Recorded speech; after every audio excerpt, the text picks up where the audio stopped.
পরশুদিন ইয়ে থেকে সকাল ফজর আজানার আগ থেকেই মানে মেইন গড়ের ভিতরে পানি ঢুকছে।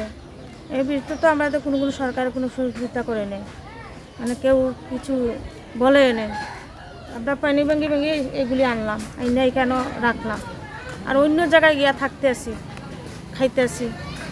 আমরা নদীর পাড়ও থাকি, নদীর ভিতরের সাইডে, মানে আমাদের এখন কোমর পর্যন্ত পানি, বহুত জিনিস আমাদের ক্ষতি হয়েছে। আমরা আসলে মনু নদীর পাড়ে আমরা বসবাস করতেছি দীর্ঘ দিন। তা বন্যা আক্রান্ত প্রায় 3 ফুট 3.5 ফুটের মতো পানি ঘরে এখনও আছে। আমরা বাল বাচ্চা নিয়ে অনেক কষ্টেতে আছি, আর প্রচুর জিনিস আমাদের ছায়া সাবান অনেক জিনিসই নষ্ট হয়েছে।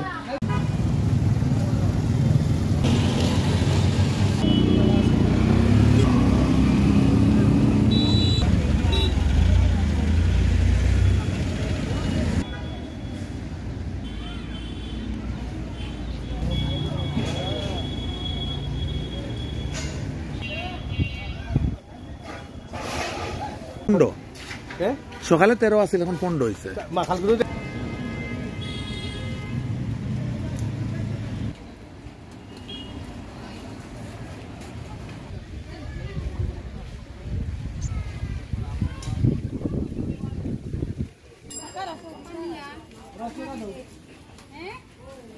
এ ওই তো জানিস আমি করে আমি গিয়ার ফালাই আর